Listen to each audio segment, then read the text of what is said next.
Buenas tardes, bendiciones a todos. Es un placer, una alegría estar una vez más aquí para juntos poder hablar de las maravillas del Señor. Hoy, como sabéis, estamos haciendo una serie de charlas, ¿no? La ruta en directo.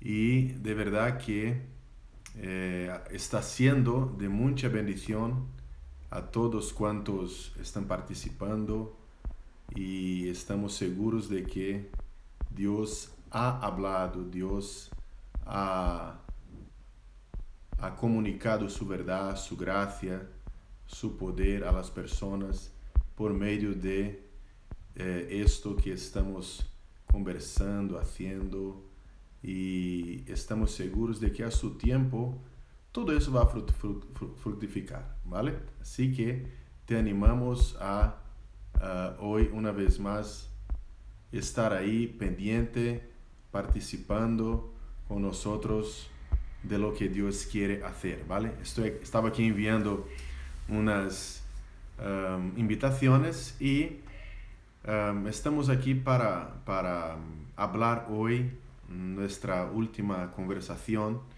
Yo voy a hacerlo solo, ¿vale? Hoy es domingo, muchos de mis compañeros están muy ocupados con sus iglesias y, en fin, con sus cosas. Y he resuelto hacerlo solo mismo y hablar de las maravillas del Señor. Y especialmente hoy, hablar de un tema importante que es, titulamos como Pecados contra el Espíritu Santo. Hace algunos años no me había dado cuenta de que en la Biblia, especialmente en el Nuevo Testamento, había una serie de referencias, ¿no? A actitudes de los hombres que eran contrarias a la voluntad, a la persona del Espíritu Santo de Dios. Y luego me puse a investigar un poco más y a ver que de verdad hay actitudes nuestras que, por supuesto, por herir el Espíritu, ¿no? Por ser un pecado, una afrenta al Espíritu Santo de Dios, es, por consiguiente, una afrenta a Dios, un pecado contra Dios. Pero es interesante que tengamos en cuenta que hay cosas que hacemos en nuestro vivir diario que afectan directamente a la persona del Espíritu Santo. Y hoy vamos a estar conversando sobre ese tema, pecados contra el Espíritu Santo. Deciros inicialmente que en nuestra serie de conversaciones ha sido una bendición muy grande hablar sobre el Espíritu Santo y la Trinidad, el Espíritu Santo y la salvación, su fruto, el Espíritu Santo y las misiones, el Espíritu Santo y tantos otros temas ahí que hemos recordado, ¿no? Hablado, y la iglesia, ¿no?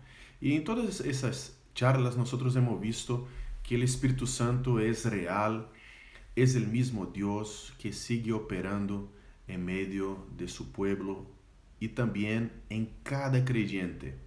Cada persona que ha recibido a Cristo, ha creído en Cristo como Señor y Salvador, ahora está sellado por el Espíritu, es una habitación del Espíritu Santo de Dios y el Espíritu está ahí obrando para que seamos a la imagen de Jesucristo. Y más que eso, que desarrollemos el fruto, el amor, gozo, paz, paciencia, benignidad, bondad, mansedumbre, fidelidad, templanza, y para que también seamos herramientas de comunicación del Evangelio, ¿no? Del Señor Jesús, que es el poder de Dios para la salvación de todo aquel que cree. Así que este Espíritu, Él obra de manera poderosa en nuestras vidas. Y es justamente porque es un don de Dios a nosotros que necesitamos tener cuidado, mucho cuidado, porque ahora nosotros somos templo y morada de ese espíritu que es un Espíritu Santo y por su naturaleza quiere comunicar a nosotros la santidad, quiere mantenernos separados para Dios de todo aquello que no agrada a Dios. Lo que pasa es que en nuestra caminata de fe, muchas veces nosotros nos equivocamos, pecamos, tropezamos, ¿no? Y muchas veces no nos damos cuenta de que estamos cometiendo errores porque no estamos obedeciendo y haciendo aquello que el Espíritu Santo quiere comunicar a nosotros. De modo que he listado aquí 6 atitudes ou pecados contra o Espírito Santo. E o primeiro pecado que me gostaria, de alguma maneira, hablar aqui para vosotros es lo que nos dice Hechos capítulo 5, versos 3 y 4, ¿no?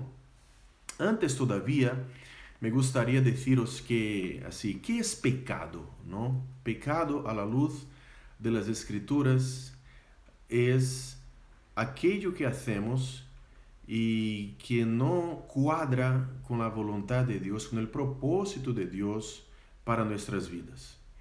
Pecado significa de modo práctico, ¿no? Errar el blanco. Significa no acertar, ¿no? Es como alguien que tiene una diana y suelta una flecha, ¿no? Y la flecha no alcanza el objetivo a que se propuso, ¿no? Cuando nosotros pecamos es que estamos o pensando o deseando, anhelando o sintiendo algo que no cuadra con la voluntad de Dios, con el propósito de Dios para nuestras vidas. En ese sentir, es muy importante considerar que hay uno, como hemos dicho, ¿no?, durante toda la semana, que nos convence de justicia, de pecado y juicio. Ese es el Espíritu Santo de Dios. Y es muy importante cuando nosotros consideramos la persona del Espíritu Santo, cuando entendemos que el Espíritu Santo es sensible, cuando entendemos que el Espíritu Santo habita en nosotros, cuando entendemos que el propósito del Espíritu Santo es hacer con que adoremos a Dios, con que agrademos a Dios, con que imitemos a Jesucristo. Solos nosotros no conseguimos, no podemos, solos no podemos. Necesitamos de este Espíritu que sigue transformándonos a diario, día tras día, a la imagen de Jesús. Ahora, tenemos que tener cuidado porque el Espíritu de Dios es un Espíritu que, como conoce a nosotros, ¿no?, y siendo el mismo Dios, conoce a nosotros, y es importante que por medio de las Escrituras nosotros también conozcamos al Espíritu Santo de Dios, y no solamente por las Escrituras, sino también por medio de una relación con ese Espíritu, ¿vale?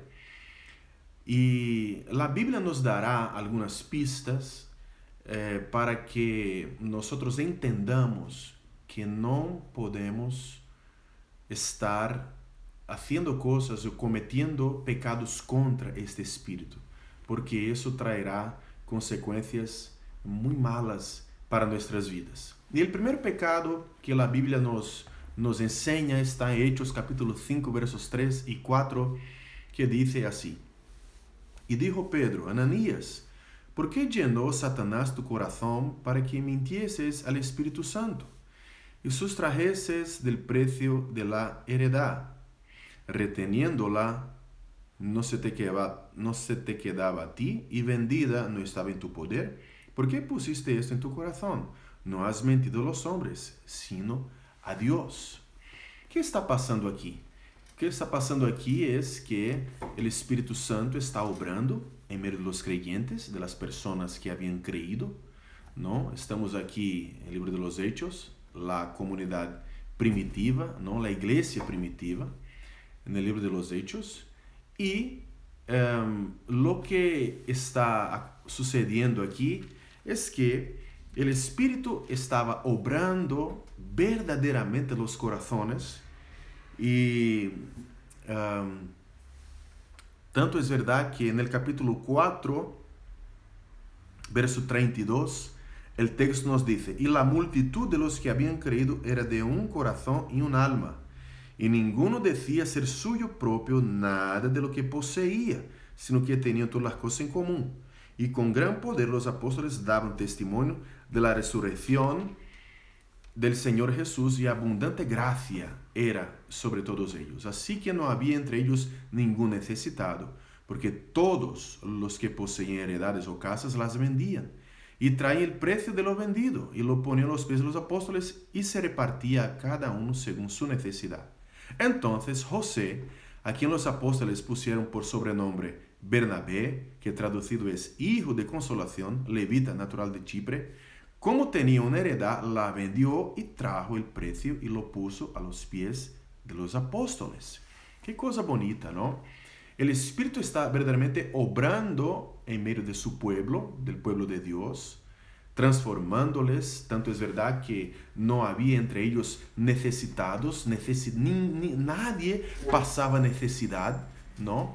Y eso era una obra del Espíritu. Ellos, todo lo que tenían, todo lo que poseían, ¿no? Vendían y traían a los pies de los apóstoles para que aquello fuese dividido. Era una forma de enseñar amor, enseñar el cuidado del mismo Dios. Pero no era algo que nacía en el corazón de uno mismo. Era el mismo Espíritu que estaba obrando, el mismo Espíritu que estaba conduciendo su iglesia. Ahora, Bernabé, ¿no? José, natural de Chipre, hijo de la consolación, puso en venta una propiedad que tenía y todo el dinero recaudado él puso a los pies de los apóstoles. Y luego un tal de Ananías vio eso y seguramente la gente glorificó a Dios, ¿no? Porque porque Bernabé era una persona seguramente estimada, querida entre la iglesia, ¿no? No es en vano que es llamado de hijo de consolación. Qué maravilla, ¿no? Si alguien pone como apodo a uno como hijo de consolación, seguramente esta persona tiene mucho a ofrecer, ¿no? Y la gente vio eso y glorificó a Dios. Ananías, cuando vio eso, pensó en su corazón, mira, voy a hacer lo mismo. ¿Por qué? Porque lo que Ananías quería era el halago de la gente, ¿no? Y vendió una propiedad y no puso todo el valor a los pies de los apóstoles. Y cuando Pedro le pregunta por cuánto había vendido, él miente. Y luego tenemos esta cuestión, esa confrontación de apóstol Pedro a Ananías cuando le pregunta, ¿por qué llenó Satanás tu corazón? Para que mintieseis al Espíritu Santo.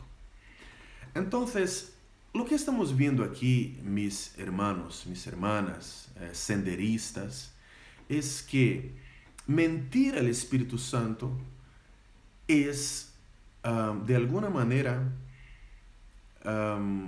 engañar a la gente con una falsa espiritualidad. Hay muchas personas que falsean la espiritualidad. Hay muchas personas que quieren intentar decir algo o enseñar algo que no es. Quieren transmitir algo que no han experimentado, ¿no? Y eso en verdad es mentir al Espíritu Santo de Dios. Pedro aquí está muy seguro de lo que está diciendo, ¿no? ¿Por qué mentisteis? ¿Por qué tú has mentido al Espíritu Santo de Dios? ¿No? ¿Por qué has intentado engañarnos, engañar a la iglesia, engañar a mí, engañar a los apóstoles, engañar a la gente que está aquí? No mintieseis a nosotros, has mentido al Espíritu de Dios. Has intentado enseñar algo que no eres. Has intentado demostrar un tipo de espiritualidad que no tienes. Eso es mentir al Espíritu Santo de Dios. Intentar engañar al Espíritu Santo de Dios que está, que se mueve en medio de su pueblo. No hay como engañar al Espíritu de Dios. Él es Dios, Él conoce todas las cosas. Es maravilloso saber que nuestro Señor, nuestro Dios, ¿no? Que habita en nosotros por medio de su Espíritu, no se permite ser engañado. Y gloria a Dios por eso. Su mujer Safira ha intentado ir en el mismo camino y la cosa salió muy mal. Así que mentir al Espíritu Santo de Dios es algo que es reprobable por el mismo Dios y que nos enseña que eso trae consecuencias a nuestras vidas. Quizás no traiga consecuencias de muerte física como ocurrió con Ananías y Safira, pero va trayendo consecuencias espirituales.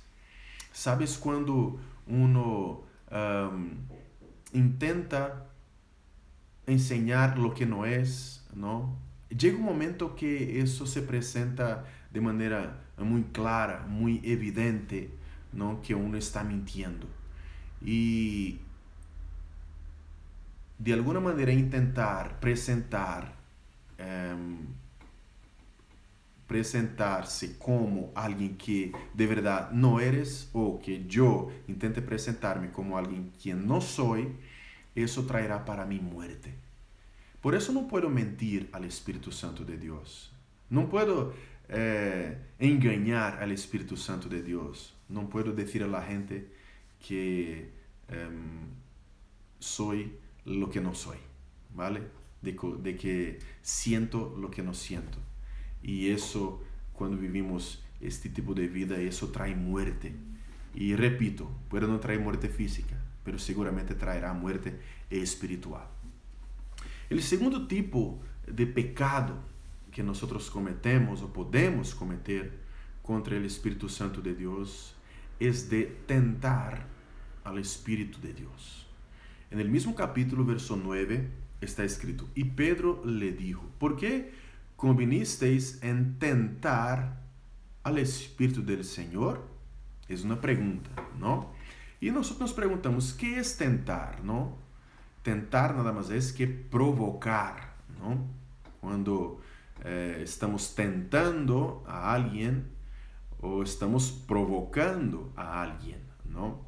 Y aquí queda claro, no solamente en este pasaje, pero que hay uno que es el tentador, que es el diablo. El diablo tienta.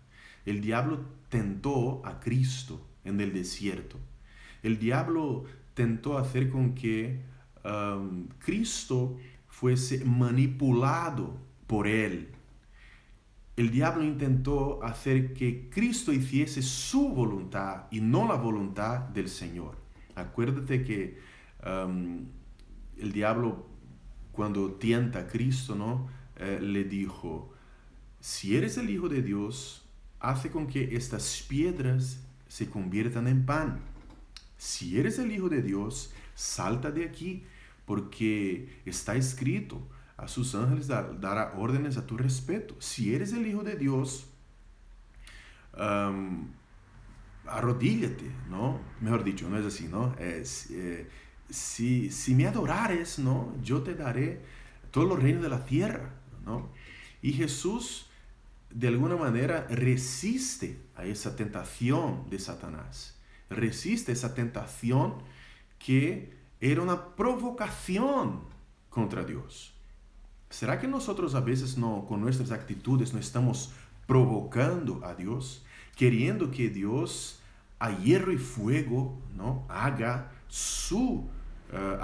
nuestra voluntad y no su voluntad, es un peligro muy grande cuando nosotros entramos en este camino.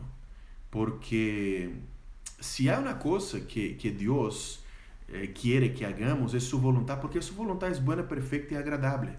Me encanta el final de la carta de Juan, la primera carta de Juan, ¿no? Cuando él ha dicho que si pedimos algo al Señor, al Padre, conforme a la voluntad de Él, conforme a su voluntad, Él nos oye, Él nos escucha. Y esa confianza que nosotros necesitamos tener en el Señor, de que su voluntad es perfecta, su voluntad es agradable, su voluntad es buena. Estos días tuve una experiencia muy marcante, porque hace unos meses, y por qué no decir años, que estoy orando por una causa. Y a diario buscamos aquí en nuestra familia esta victoria. Y estos días el Espíritu Santo me despierta temprano, por la mañana, muy temprano, y yo me sentí como que educadamente invitado por el Espíritu a arrodillarme. En verdad ha sido una fuerza, como que alguien me empujando para ponerme de rodillas. Y el Espíritu me comunicó algo mientras estaba de rodillas, ¿no? En verdad yo ya desperté con esta frase en mi mente.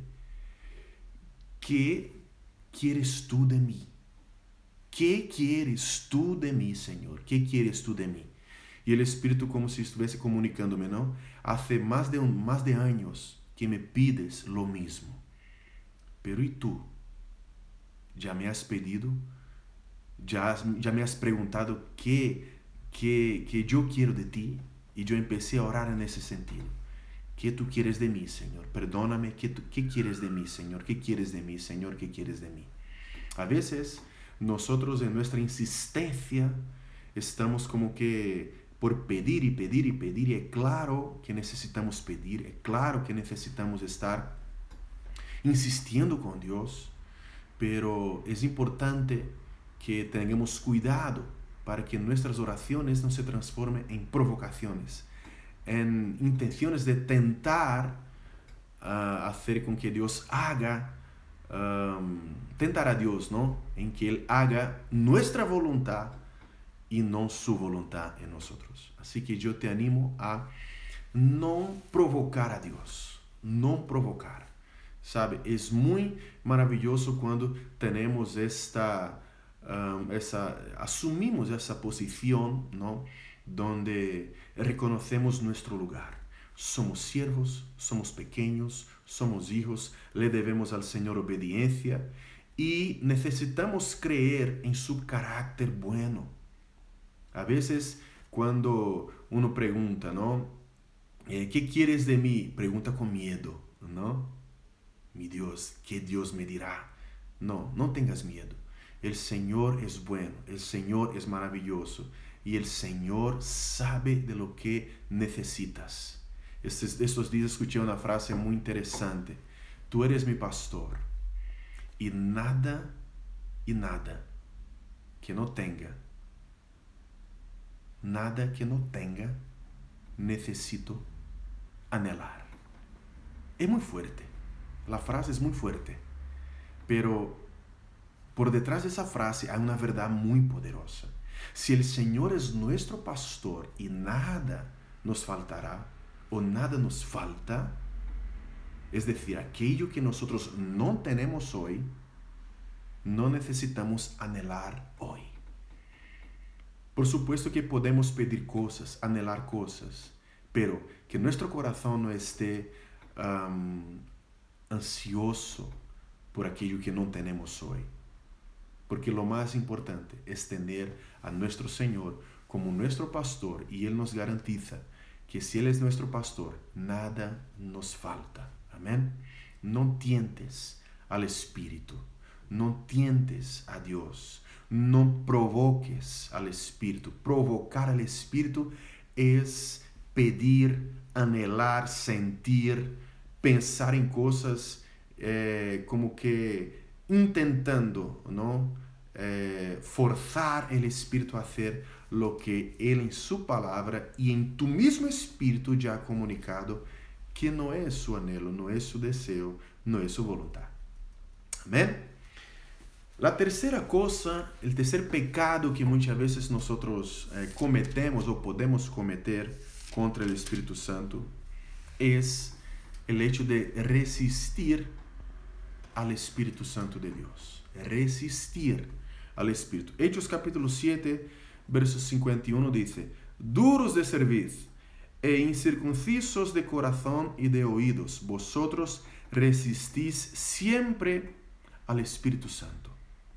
Como vuestros padres, así también vosotros. ¿Quién está hablando esto? Es Esteban. Esteban fue el primer mártir, ¿no?, de la iglesia, el primer hombre que al dar testimonio entregó su vida. Mártir es una palabra que deriva del verbo griego martureo, que significa testificar, ¿vale?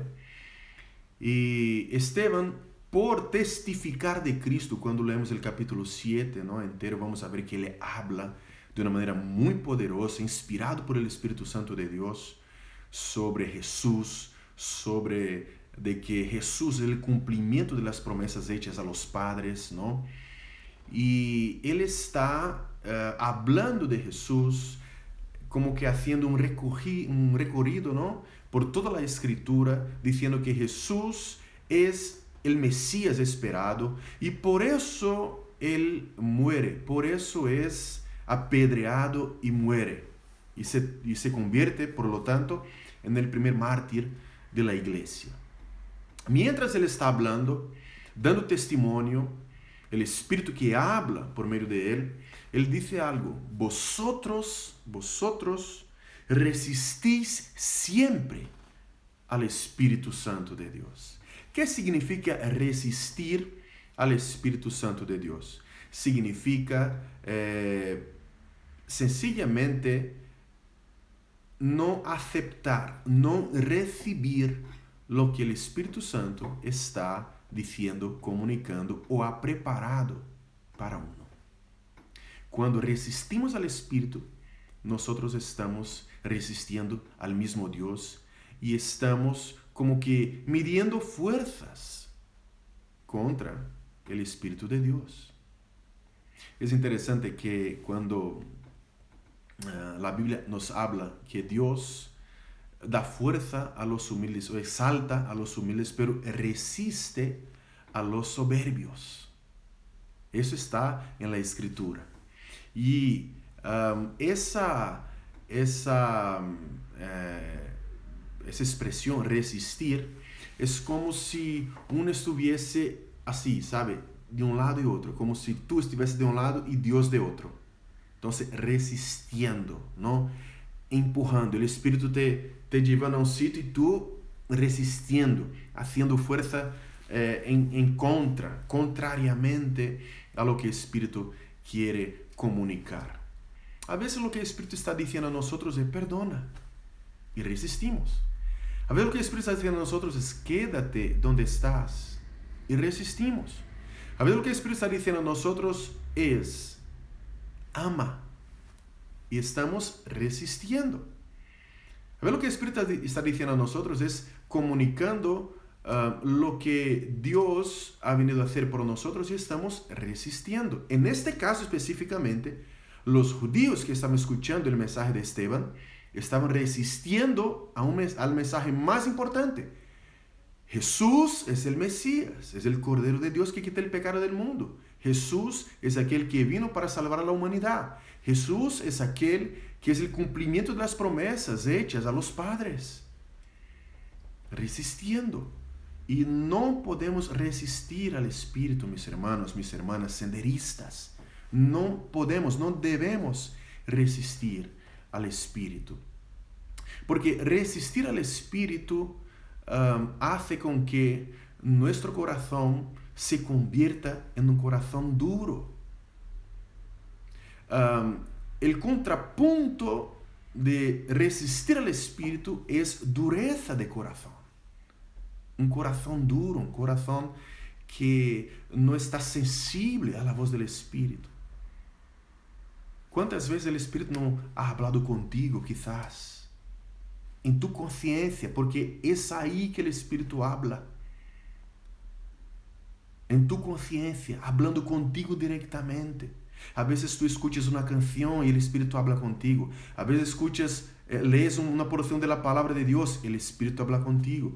A veces cuando estás en oración, el Espíritu habla contigo. A veces un sueño que el Espíritu te da hablando contigo y resistencia, no obedeces. Y una de las señales de una persona que resiste al Espíritu es que tarda en obedecer. Tardar en obedecer nada más es que resistir al Espíritu. Es un pecado contra el Espíritu Santo de Dios también. Es importante, mis hermanos, que tengamos en cuenta que mentir contra el Espíritu puede llevarnos a la muerte espiritual. Tentar al Espíritu puede hacer con que nosotros nos alejemos del Espíritu. Resistir al Espíritu puede hacer con que nuestro corazón se convierta en un corazón duro, en un corazón que tarde en obedecer, que tarde en escuchar, que tarde en atender. Y lo que Dios exige, demanda, pide de nosotros y por encima de todo anhela, ¿no? Es que seamos hijos prontos para obedecer, prontos para oír su dulce voz, ¿vale? El cuarto pecado contra el Espíritu Santo es apagar al Espíritu. Primera carta de apóstol Pablo a los tesalonicenses, capítulo 5, verso 19, dice: no apaguéis al Espíritu. Y es interesante que aquí la figura o el símbolo que Pablo utiliza, ¿no? Es la figura, el símbolo de una llama encendida, ¿no? Como de que una vela encendida, ¿no? No apagues esa llama. No apagues este calor del Espíritu en ti. No, él está diciendo a los tesalonicenses, no, mira, vosotros habéis esperado la venida del Señor hasta ahora. Vosotros habéis creído en lo que he predicado a vosotros hasta ahora. No permita que vuestra fe se apague. No permita que la esperanza de la venida del Señor se apague. No permita que en medio del sufrimiento vuestra fe deje de ser. No permítalo, no lo permitas, porque eso significa apagar el Espíritu. Y muchas veces, mis amados, no nos damos cuenta de cómo apagamos el Espíritu. Nosotros podemos apagar el Espíritu, mis hermanos, intentando controlar el Espíritu. No sé de qué tradición, ¿no?, cristiana, a qué tradición cristiana perteneces, pero a veces uno quiere controlar el Espíritu diciendo: mira, aquí en mi iglesia no se abren lenguas. Uno quiere apagar al Espíritu limitando la obra del Espíritu. Me gusta mucho un pequeño libro escrito por Jonathan Edwards. Jonathan Edwards era un excelente predicador, calvinista incluso, y que por medio de él Dios trajo un gran avivamiento a Nueva Inglaterra en Estados Unidos. Y en este pequeño libro, Verdaderas Señales de la Obra del Espíritu, Jonathan Edwards, que era un teólogo muy utilizado por Dios, fascinante, sus escritos son fascinantes. Él incluso, su esposa tuvo una experiencia espiritual tremenda. Su esposa, mira, lo que estoy contando no es historia escuchada por ahí, ¿vale? Eso está documentado y registrado. Su esposa tuvo experiencia de flotar. Su esposa era una mujer que pasaba horas y horas orando en su habitación y llega un día y ella tiene esa experiencia de flotar en el espíritu. Jonathan Edwards era un hombre extremadamente dedicado, devoto al Señor. Y en este pequeño libro él dice una cosa interesante. Dice que el Espíritu de Dios, el Espíritu puede hacer lo que Él quiera hacer. El Espíritu de Dios está libre, es libre para hacer lo que quiere hacer. Gloria sea dada al nombre de Cristo por eso. El Espíritu de Dios no necesita rendir cuentas a nadie. Ahora, haga lo que haga el Espíritu Santo de Dios, eso viene siempre acompañado de amor a Dios, amor a su palabra, santidad. Amén. Gloria a Dios. Así que nosotros no podemos controlar lo que el Espíritu está haciendo en la vida de uno. Podemos, de alguna manera, comprobar si las señales están presentes. No es porque uno habla en lenguas que es una persona que espiritual, ¿no? Por así decir. No, hay amor, hay devoción al Señor, hay testimonio, hay santidad, amén. No es porque otro flota que significa que es del Espíritu, pero el Espíritu puede manifestar su poder de esa manera, sí, puede. El Espíritu puede manifestar como quiere. A veces nosotros apagamos al Espíritu cuando intentamos controlar al Espíritu de Dios. También apagamos al Espíritu cuando uno intenta exhibirse utilizando o en nombre del Espíritu.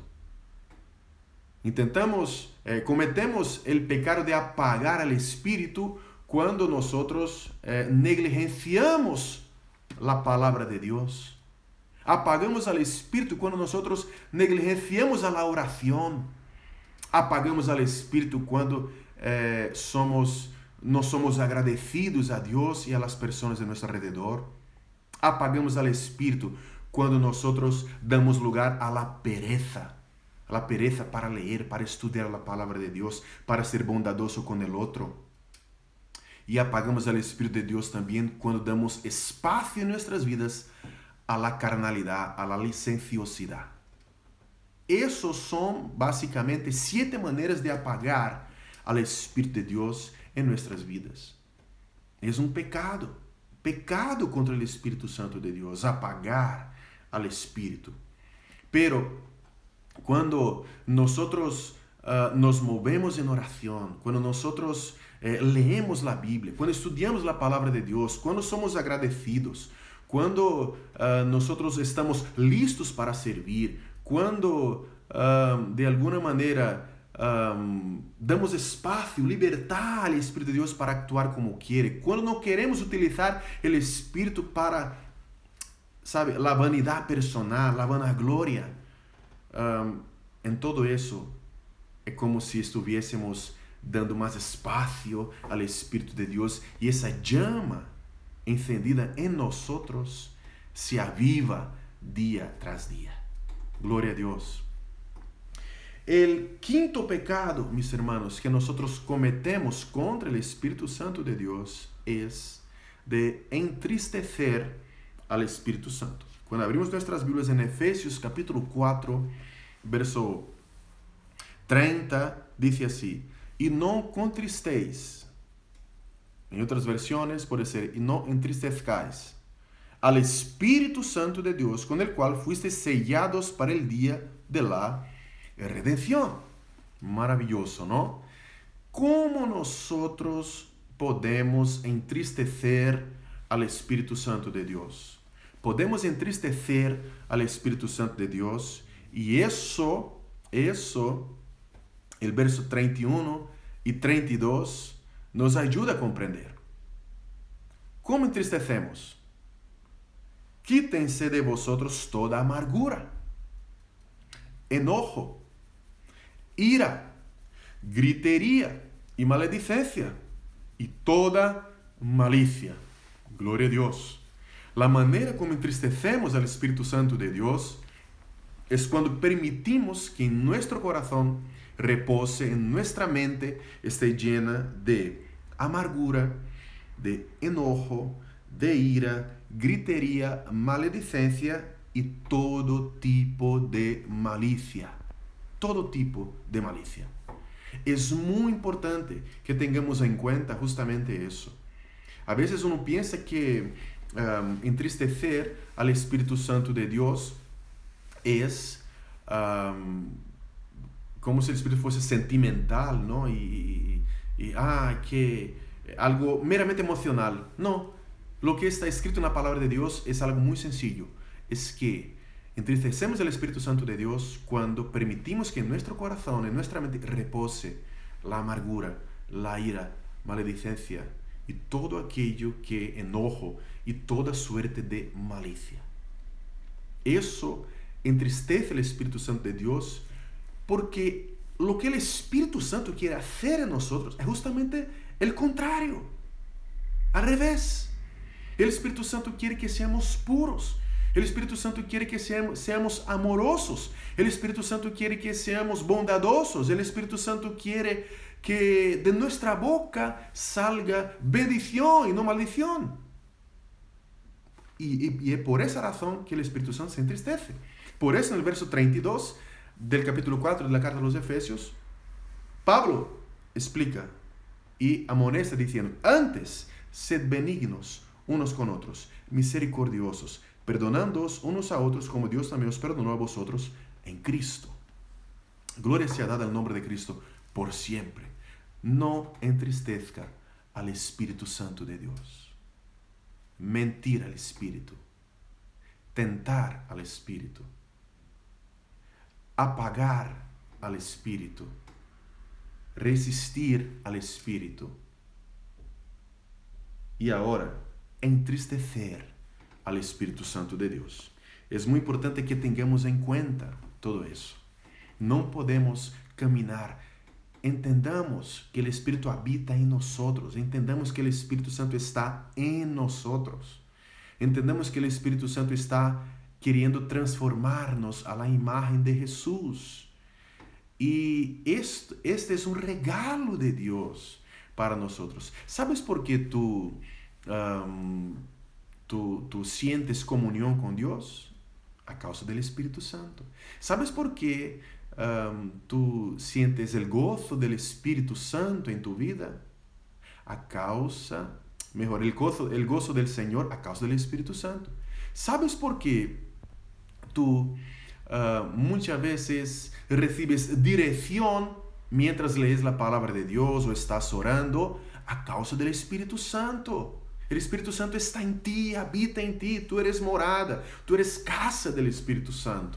Y por lo tanto, es importante que tomes en cuenta que no podemos, y me incluyo yo ahí también, mentir al Espíritu, no podemos entristecer el Espíritu, no podemos apagar el Espíritu, no podemos resistir al Espíritu, no podemos tentar el Espíritu, pero tampoco, y aquí termino, no podemos blasfemar contra el Espíritu Santo de Dios.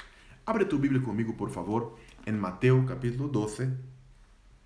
Y este pasaje es un pasaje muy conocido de las Escrituras y espero que traiga luz a ti mientras hablamos. Amén. Dice el texto, capítulo 12, verso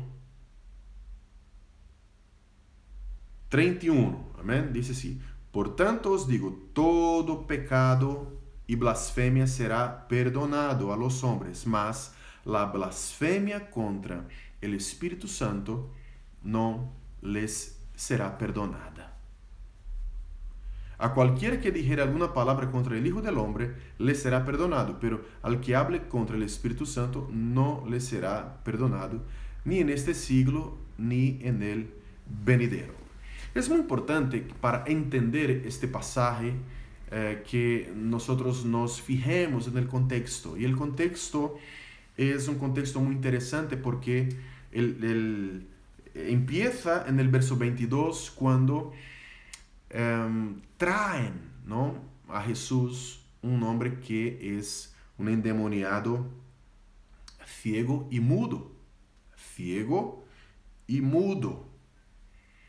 Y dice el verso 22, 12-22, que Cristo le sanó de tal manera que el ciego y mudo veía y hablaba. Maravilla, ¿no? El ciego y mudo veía y hablaba. Cristo ha hecho una obra completa en su vida.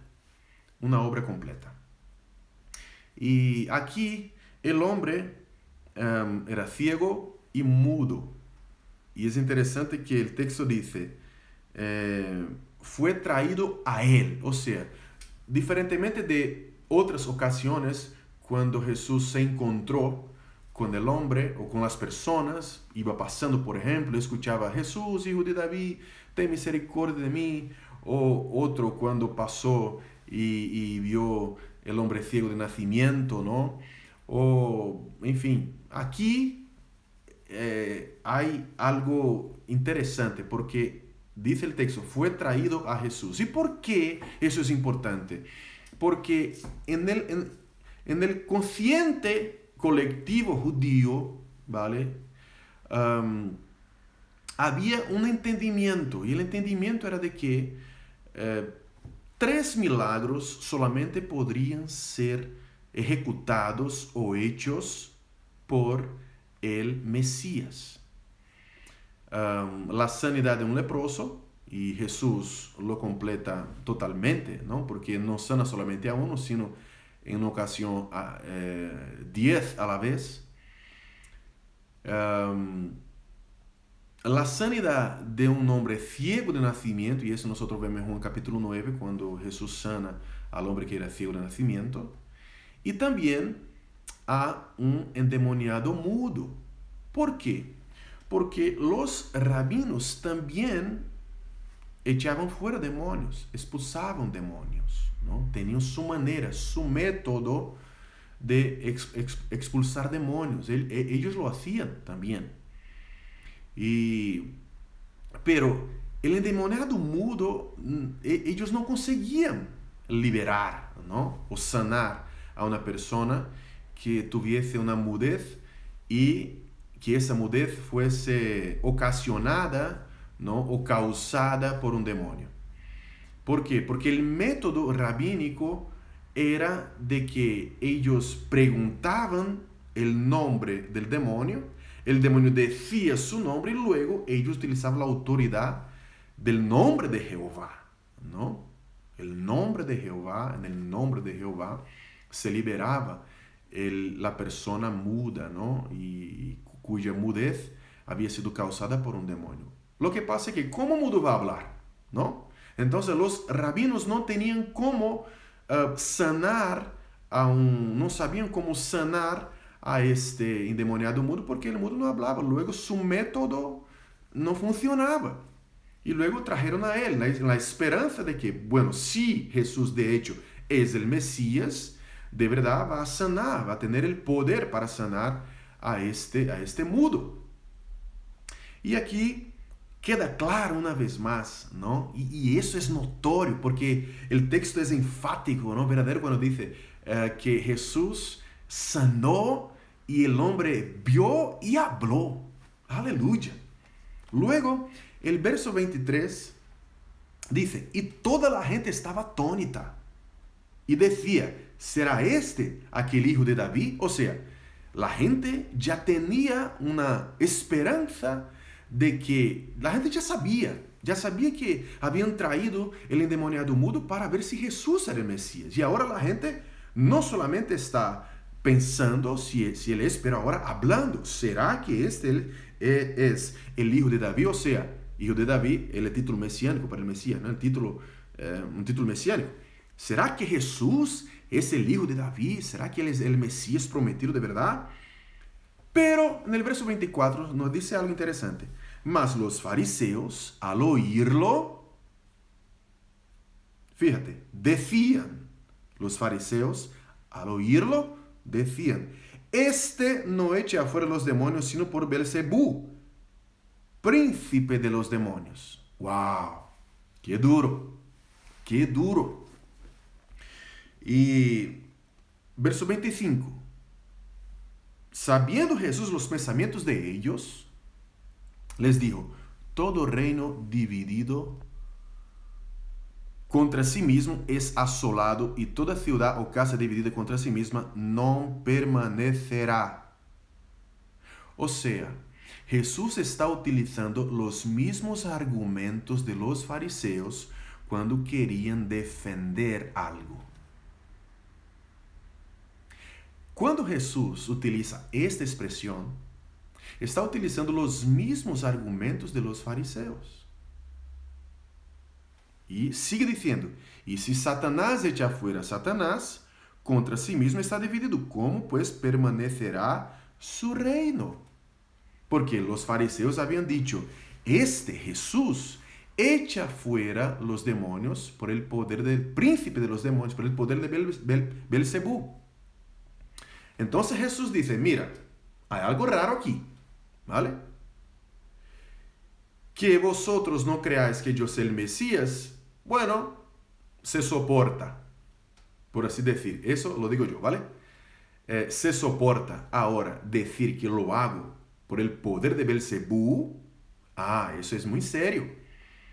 ¿Por qué? Porque vosotros, fariseos, enseñan que toda casa dividida contra sí misma no prevalecerá. Y si Satanás echa fuera a Satanás, luego su reino está dividido.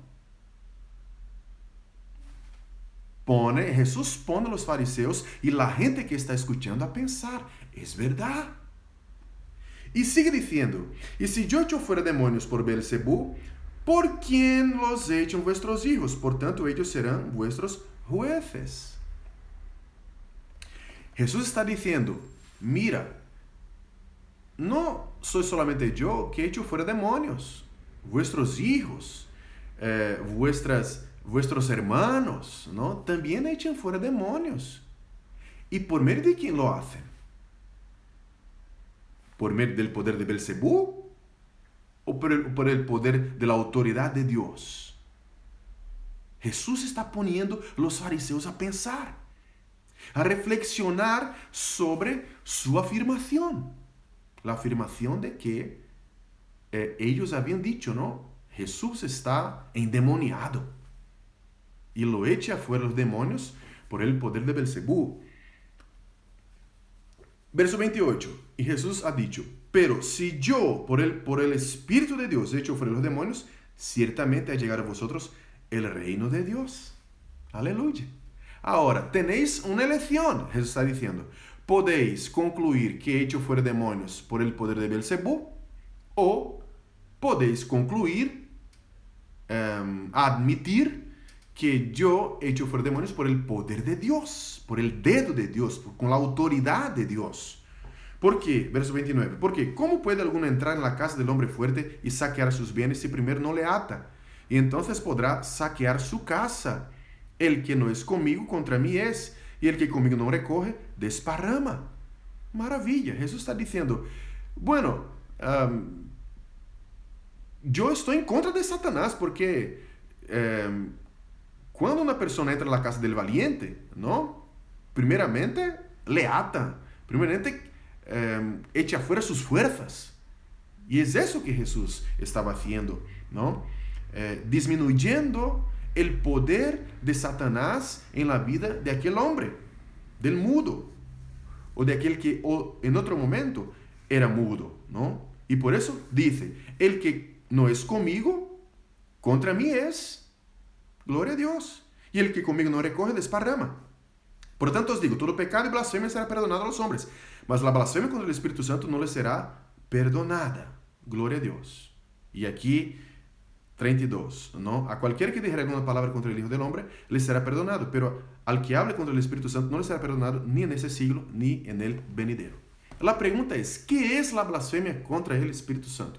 La blasfemia, en rápidas palabras aquí y de manera muy clara, y con base en esa construcción que hemos hecho, la blasfemia contra el Espíritu Santo es un pecado que uno comete cuando ve, observa, tiene pruebas cabales, ¿no?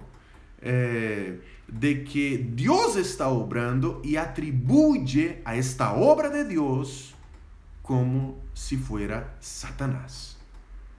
Los fariseos sabían que un endemoniado mudo solamente podría ser sanado por medio del Mesías. Ellos no tenían poder, no sabían cómo sanar un endemoniado mudo, liberar un hombre mudo.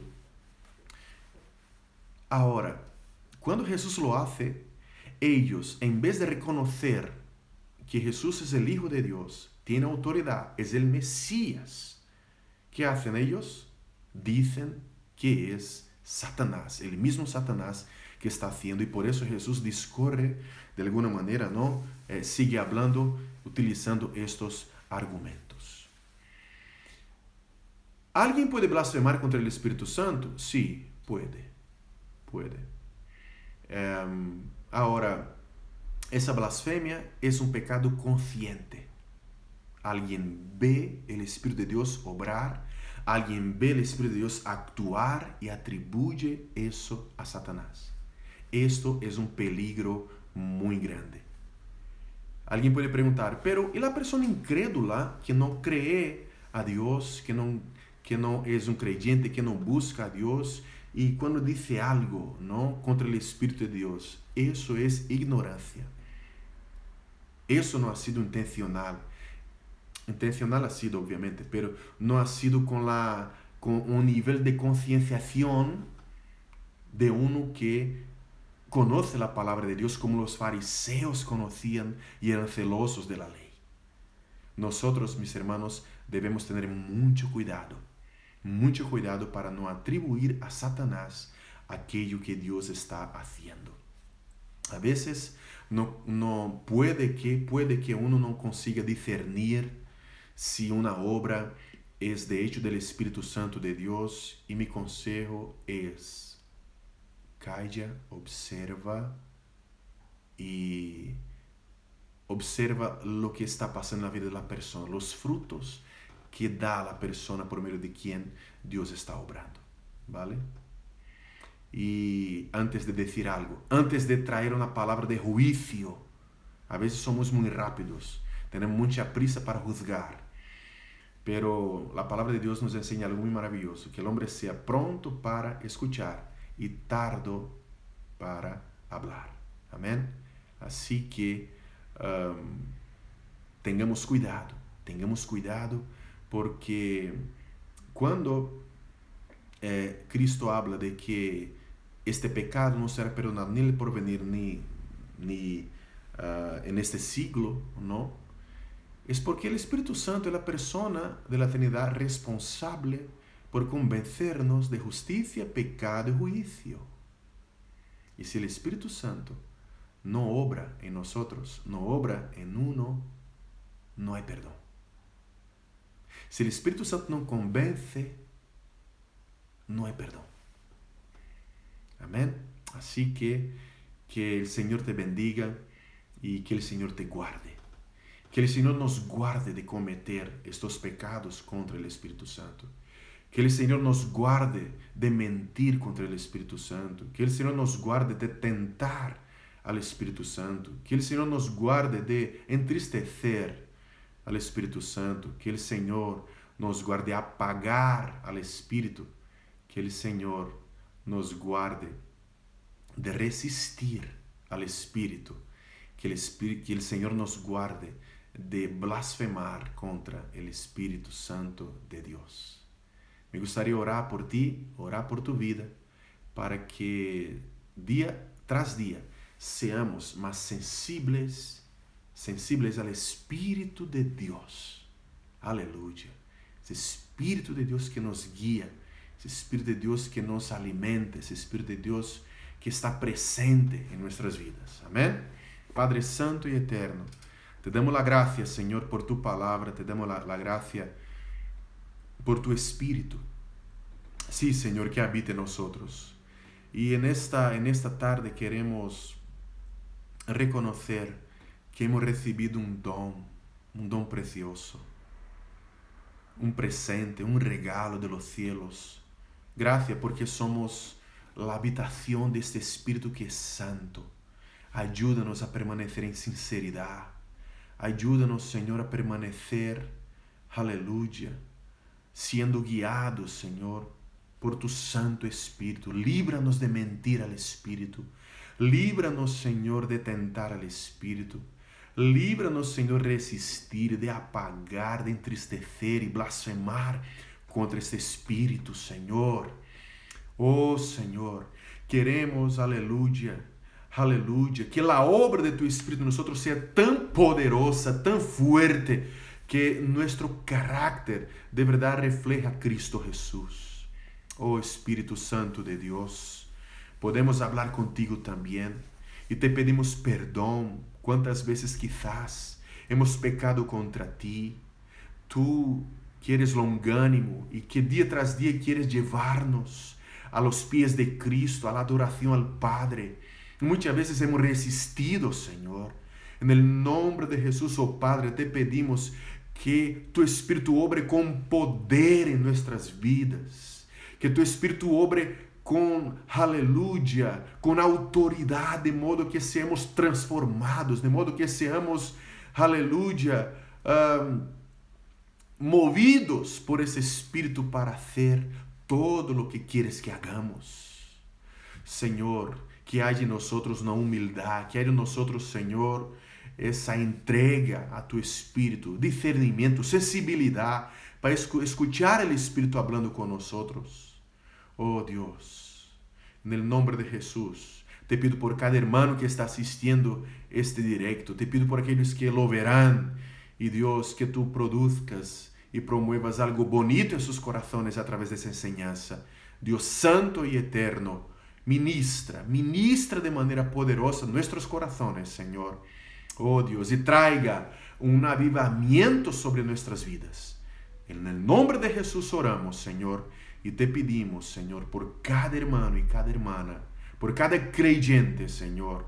Oh Dios, que tu Espíritu sea escuchado, que tu Espíritu sea obedecido, que tu Espíritu sea alabado, honrado y adorado por nosotros. En el nombre de Jesús oramos. Amén, amén y amén. Dios os bendiga muchísimo. Ha sido un placer echar este tiempo con vosotros y que sigáis en la ruta 27. Mañana terminamos el libro de los Hechos, ¿no? Hechos capítulo 28 estaremos leyendo. Y luego el martes estaremos empezando la carta a los romanos. Así que invitamos a todos a que estén ahí. También atentos a lo que estamos produciendo como contenido y que lo que estamos produciendo también como directo, ¿no? No solamente los carteles, en fin, pero las entrevistas, las charlas que estamos promoviendo, que tú estés ahí compartiendo y estamos seguros de que el Señor hablará a tu vida y a tu corazón. Mucho ánimo, Dios os bendiga en Cristo Jesús, nuestra esperanza, que el Espíritu Santo de Dios sea una llama encendida en tu corazón. Amén. Y que seas guiado por este Espíritu, que es el mismo Dios habitando en nosotros. Ánimo, nos vemos pronto si Dios quiere.